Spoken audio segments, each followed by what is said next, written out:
Endpoint Detection and Response, or EDR, and Extended Detection and Response, XDR, are two of the loudest phrases in modern security sales pitches, and they can leave a lot of people wondering what is actually changing about their day-to-day work. Welcome to this Tuesday Insights feature from Bare Metal Cyber Magazine, developed by Bare Metal Cyber. In this session, the goal is to strip away jargon and look at what these platforms really do, where they sit in your environment, and how they can help real teams see and stop attacks more clearly. Picture a security team that already has traditional antivirus on endpoints, maybe a log platform, and a steady stream of alerts that feel disconnected from how incidents actually unfold. A vendor arrives talking about EDR or XDR, promising better visibility and faster response, but the team cannot quite see how it all fits together. That is the gap this explanation is trying to bridge. Instead of focusing on brand names, it focuses on the core idea, capturing richer signals about what is happening, then turning those signals into coherent stories an analyst can act on. At its simplest, endpoint detection and response is software that lives on endpoints and pays close attention to what they are doing. An EDR agent watches running processes, network connections, file activity, and sometimes user actions in near real time, then streams that information back to a central service. It is a technology, but it encourages a particular way of working, built around continuous visibility and investigation rather than one-time scans.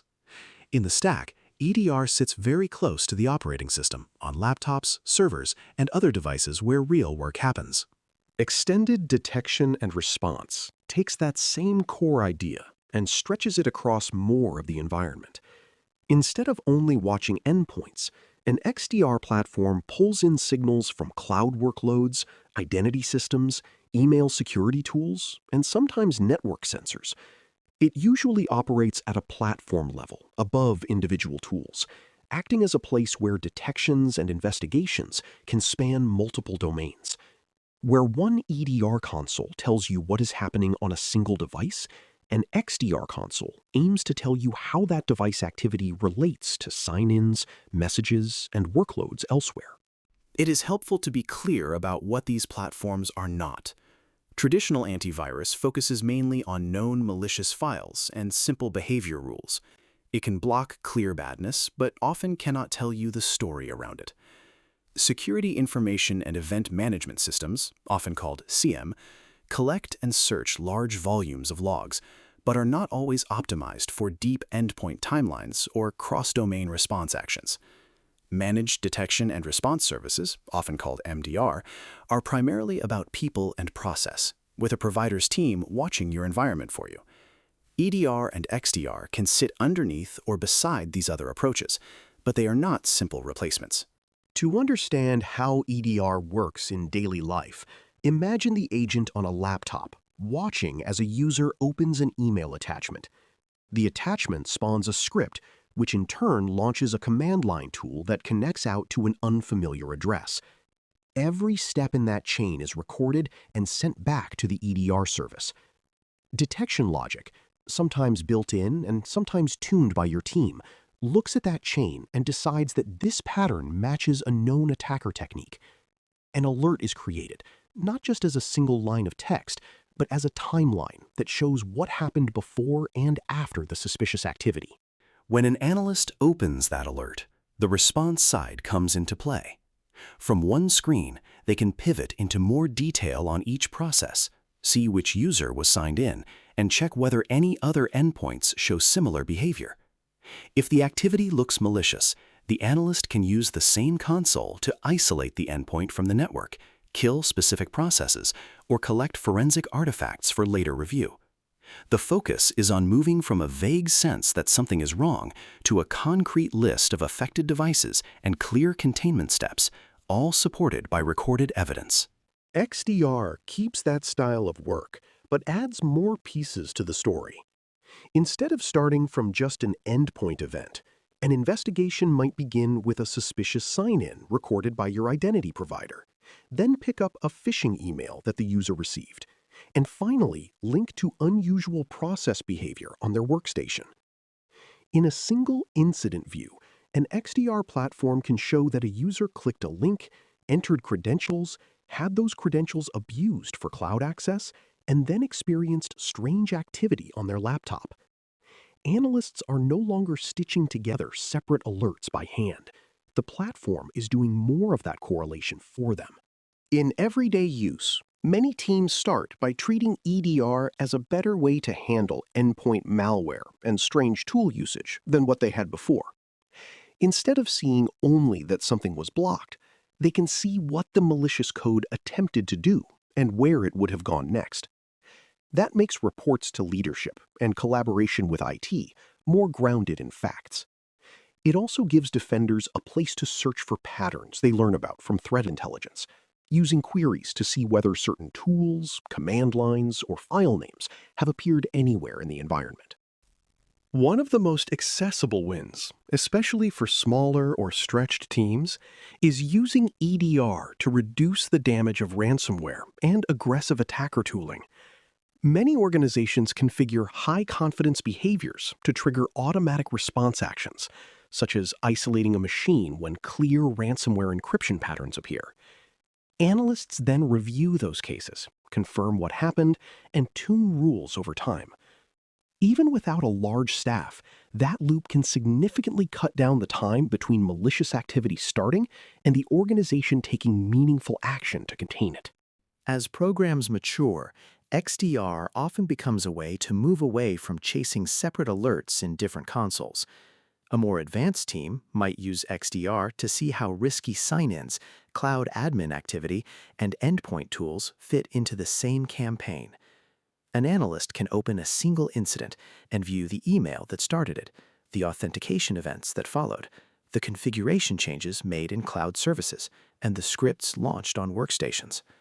Over time, the organization builds a library of recurring patterns, using those patterns to guide both new detections and discussions about improving controls.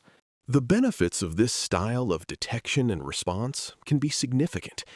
Visibility improves because you are no longer guessing about what happened on a device or between systems. You are looking at recorded timelines. Investigations become more focused because analysts can test specific hypotheses about how an attacker moved rather than paging through disconnected logs. EDR and XDR can also encourage more proactive hunting, where defenders search for weak signals of known techniques instead of waiting for high-severity alerts to appear on their own. Those gains come with trade-offs. These platforms generate and store a lot of data, so cost and capacity planning matter.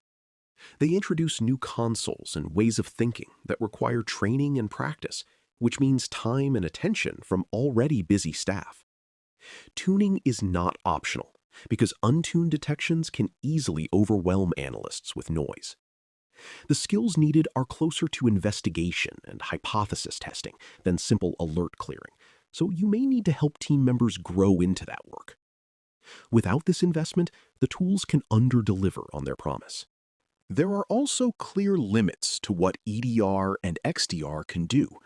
They cannot compensate for weak identity hygiene, missing asset inventories, or unpatched systems. In many cases, they will simply make those gaps more visible by surfacing repeated issues in their timelines and reports.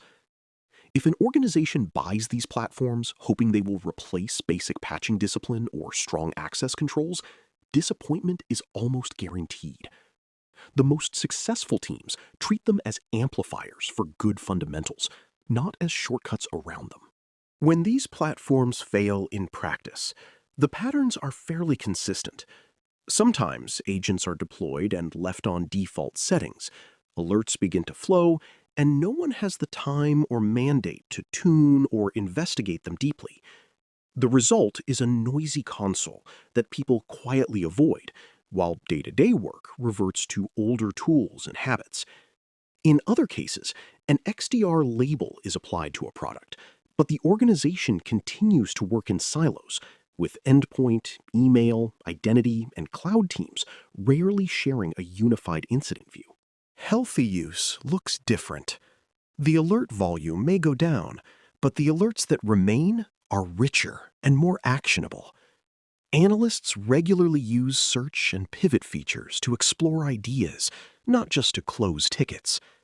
During incidents, security and IT refer to the same timeline to understand impact and plan remediation, rather than arguing from separate screenshots. Over months, you can point to specific improvements, such as shorter dwell time for certain attack types, faster isolation of compromised endpoints, and fewer surprises when attackers move between on-premises and cloud environments. If you remember only one mental model, it can be this. EDR is like a microscope on your endpoints, giving you detailed views of what is happening on individual devices. XDR is like a wider lens that shows how those device-level events connect with identity, email, and cloud activity. Neither tool is a full security program, but together they can give you a clearer and more connected view of attacks so that you can respond with less guesswork and more confidence.